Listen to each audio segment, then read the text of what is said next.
Hello everybody and welcome to this playthrough for Pro and Expert Division for the Jubille Grove and the London Christmas Tournament here in Golf Clash the game. Before we take a close look, make sure that you do hit the thumbs up button, also subscribe to the channel and turn on the notifications. That could be your Christmas gift to me, as that will help my channel immensely. Make sure to scan the QR code here on the screen, or you use the link patreon.com/golfclashtommy that you can find in the description down below. Sign up and get the ultimate tournament guides. Best guides on the market, and make sure that you with the guide can keep yourself competitive whilst you may spend a little bit less time on the game during the holidays, whilst then obviously being able to spend more time with your family. So we have the guide, you can still keep yourself competitive whilst you spend less time then on dialing in shots yourself. Follow the info box on the right hand side for the club distance adjustment, elevation adjustment, also what ball and club type I suggest you to play with. Have in mind that those are all suggestions and you don't have to follow it if you don't want to, but there's always a plan behind it. So, let's go to hole number 1.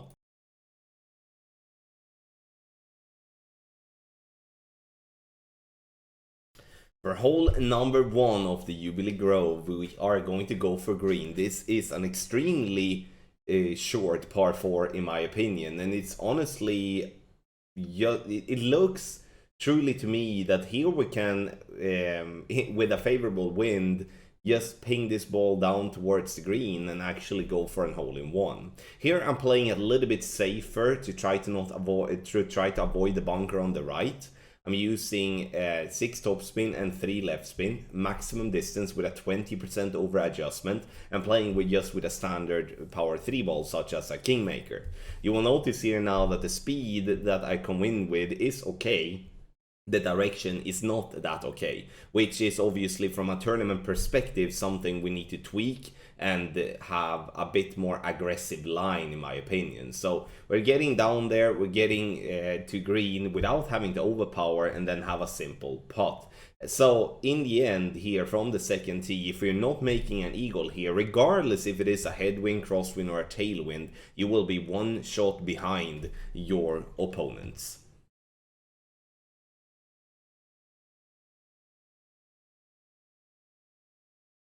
For hole number 2, there is 2 ways of playing this hole in my opinion. One, which is the most common one I would believe, is to bounce before the sand here on the left, using all the side spin that you can, and then 2 bars of backspin. With this angle, I'm aiming short of pin, I'm also aiming a little bit right of pin to compensate for the wind push here. Adjustment is maximum distance with a 40% over adjustment. Yes, it's a pretty massively downhill shot. And if you do not want to play this type of play, there is a possibility to use your Goliath and do a rough bump underneath the tree. You can see that there on the right. But I do believe here that as we can play with a long iron every single time here now, with no matter what wind angle you have off tee, that this is going to be a fairly solid bounce over shot that we can attack the pin for and hole-in-one. Important part obviously is to find the correct backspin to make sure that you have speed enough to get towards the pin with headwind, with crosswind and wind tailwind. Nice little hole-in-one here in hole number 2.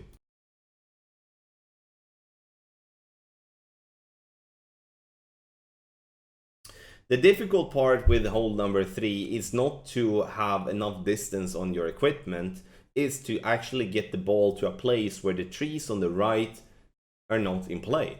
Because the trees on the right hand side is going to cover most of the angles, and even if we lay up short, there isn't really a line towards the pin from there either, because we do have a freaking bunker to play over if so. So what I'm trying to do here is to get to a distance that is aligned between the 2 shadow patches, which you will see in a bit. I'm trying to only use 5.8 topspin here, and I would strongly recommend to you that if you have the possibility to play with less topspin and more overpower, do so, because having to control this rollout, being the not glitch roll and having a glitch roll, it's going to be difficult. This is a spot, 390 yards is perfect when it comes to the second tee, obviously different from front and third tee. But when we get to this place, it's going to be a very good chance for a drop, and it's either going to be with a sniper, which is going to be in headwinds and crosswinds,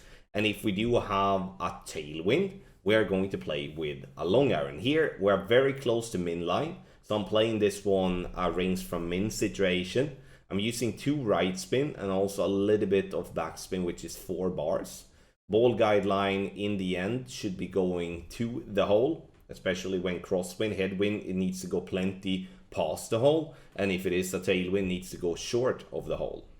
No elevation on this shot here, and it's going to be true club distance. So here it's basically minimum distance numbers adding 0.1 in 0.1 decimal.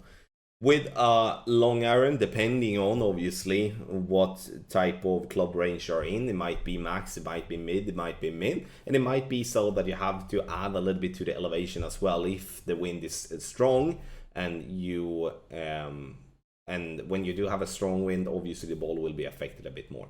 Bounce on the fairway up towards the green, and we're getting this one to go dead center for a lovely albatross here in hole number 3. Difficult par 5 in the sense, once again, that you need to get the drive to the correct distance. Not that you should not think about going as far as possible here. It's more to get to the correct place. So really have to think about the course management here, and if you do that, you will definitely see yourself having some fun on this short par 5.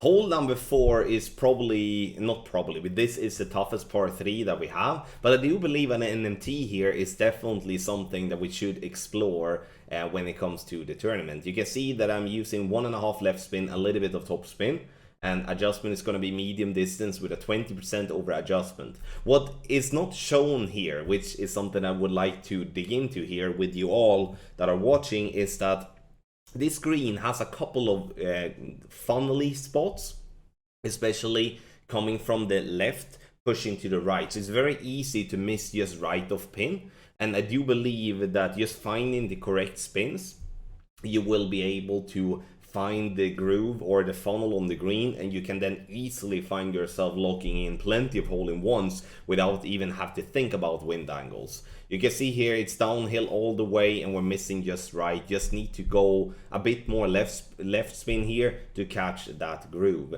There is some glitchy spots on the green as well, which is easy to catch if you do play in a tailwind, but with a headwind or with a crosswind, this is actually a very solid and good chance for an hole-in-one in my opinion. Sure, you can play a sand bump, you could play with backspin above the bunkers in headwind and stuff like that, but I think the simplicity of an NMT, especially when there isn't really many reference points that we can use on this very weird looking fairway, that it's truly the best chance would you have in my opinion for an hole-in-one.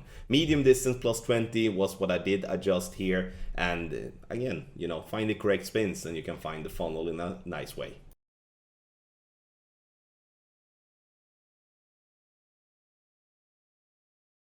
On the drive here on hole number 5, unfortunately I had headwind every time I played this hole in practice. So, eventually I gave up because I was obviously looking to have a different wind. I would say if there is a tailwind here, we might could smash that ball down to reach to a short iron or a long iron for the second shot, but as I couldn't test it, I'm not exactly sure.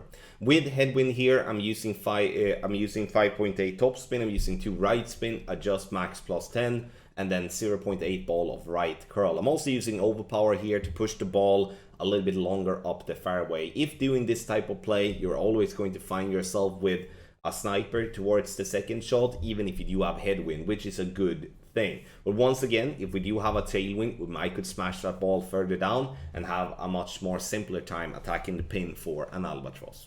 But now we need to think about obviously where we are here in the playthrough, which is the second shot with our sniper. Then there is 2 ways of attacking the pin. That is, the one way is to play the rough bump, which is there on the left, which is my preferred way of playing. Or you bounce on the fairway, just a normal bounce up shot towards the pin. Is all about what you feel the most comfortable with. When doing the rough bump, the spins will obviously vary depending on wind angle, because the ball will come in different depending on what wind angle you have. And it's going to be true club distance, 10% elevation for the rough bump, as it is fairly downhill. When it comes to the bounce over shot, or like the bounce up shot, we're going to play that 130% elevation because this is a fairly downhill shot in my opinion. Again, playing with a Berserker ball. It doesn't have to be a Berserker, you can play with any P5 ball, and obviously the more wind resistance you have, the better it's going to be. Not maybe my best execution here on this rough bump, but at least the idea is there. We bounce into the rough, we roll down towards the pin, and we need to obviously get the correct adjustment, or the correct amount of rings to be able to have a chance of dropping hole number 5. I would say this one, together with hole 6, is probably, hole 5, hole 6, and hole 9 are the three holes there where I feel is going to be the toughest one to drop consistently.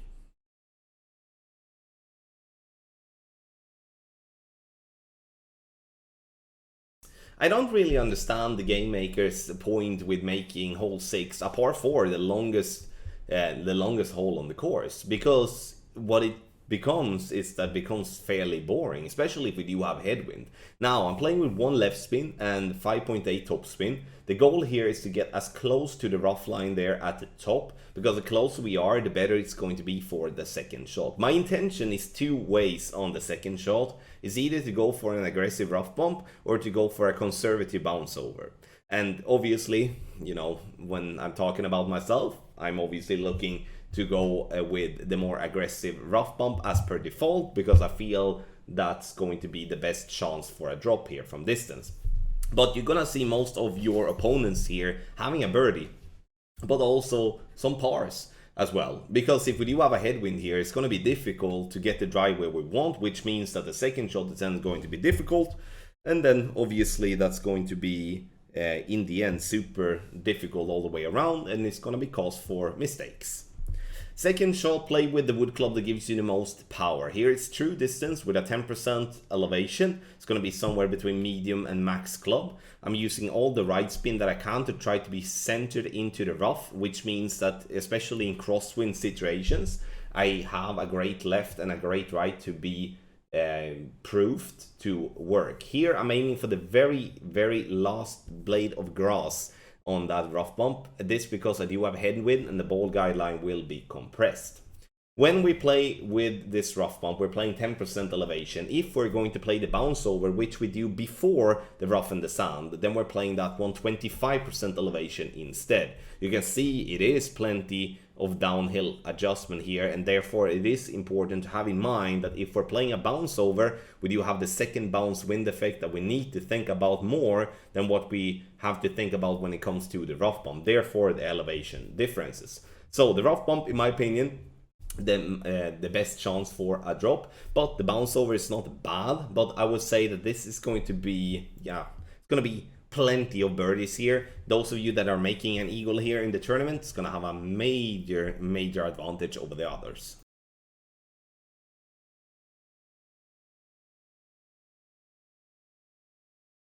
For hole number 7, the final par 3, I think this is going to be the easiest one, like with, obviously, I mean, maybe I shouldn't say easiest, but this is the least difficult one to get an hole-in-one on. You can see that we're playing a rough bump, because I do believe that the rough patch we're playing at now is big, and it would give us room to hit great left or right, and I do believe that for headwinds and tailwinds as well. Here I'm adjusting max plus 20. I'm using all the side spin to the right and then whatever backspin to get the ball guideline into the hole. And when you do hit the rough like we're doing here now, it looks like it's going to stop short, but due to the downhill on the green, it will fall right into the cup. In a headwind, we're going to play with a driver, then it's preferred to start with a power 2 ball in complete minimum distance. In a tailwind, we keep playing with the sniper and the power 3 ball to find max line, as we would like to do there. So here, the rough bump is the only play for me, because I do believe that will increase our chances for an hole-in-one. Sure, if you're not interested in going for rough bumps, then you can just ping the ball down to green, take your putt, and lock in the birdie.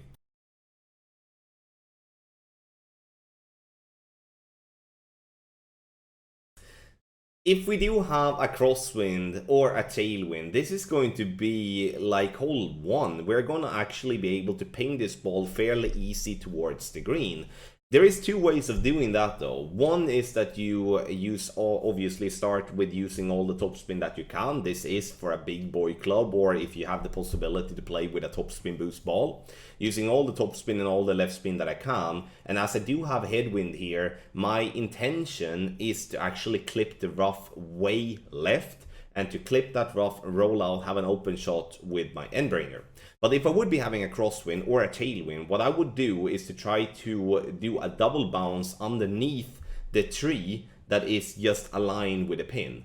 And the reason I believe that's going to, if so, be a better play is due to the fact that we have downhill just after the tree, which means that it can roll down towards the pin and technically become a hole-in-one. But it has to be a crosswind or a tailwind, otherwise it will be too difficult having to go with max overpower and hope that you're lucky to roll out.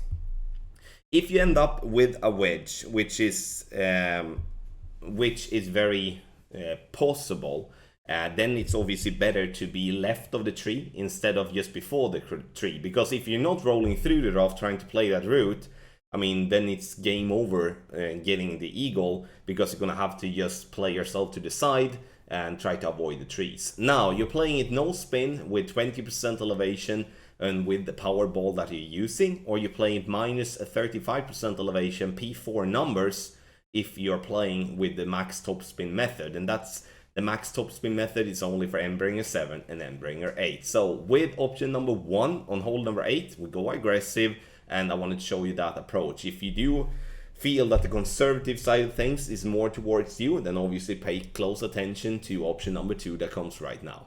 So for option number 2 with the drive, we're gonna play up the right hand side here, give ourselves a look at the pin with a rough bump. Obviously we need to be a bit innovative here, trying to think, what can we do with all the trees there in our way? We can't play underneath the tree, that's out of the question. And here in this scenario, we are playing with the fact that we either cannot go for the more aggressive play on the left, or we just don't have the balls to do so. Max plus 10, power 3 numbers. I'm using all the left spin that I can and a little bit of top spin. I don't want to use too much top spin, and the reason for that is I want to have a controlled drive, because if I have too much top spin, there is a very big risk of rolling into the rough. But this is absolutely perfect, and now we do have an open shot for the rough bump on the second shot. When it comes to the second shot, which we're gonna take a look at now, we're gonna play with our grizzly, and here it's all about getting the club distance correct. We're gonna use all the left spin to start with to put ourselves away from the trees on the left, and obviously using a side spin 3 ball is going to be very helpful, as that will put yourself away from the trees that we do have there on the left. Trying to use spin to pin, which is a method of using either backspin or topspin to get the ball guideline to hole. 10% elevation, true club distance, and obviously when we play this type of shot in a tournament, we are usually having like a pin check or a fringe check or landing position check as a reference, which obviously helps. Now I don't have that, so it's a complete guess, which also is when you do make a complete guess, it's very easy to just miss. But we bounce into the rough nicely, speed comes down lovely, and I just over adjusted just slightly. But again, if we do not have the possibility to play on the left, then we definitely have the possibility to play on the right, and there is still a good chance for a drop from there.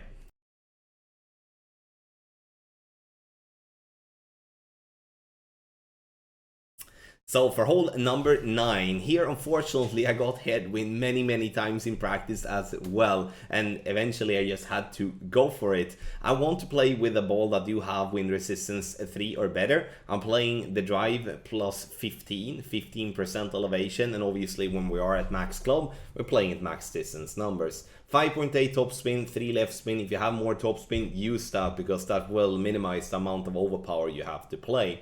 If we do have a straight tailwind, there might be a way with top spin boost balls to bounce over the water and get ourselves to green. Unexplored, because I never had that angle, but something to have in mind.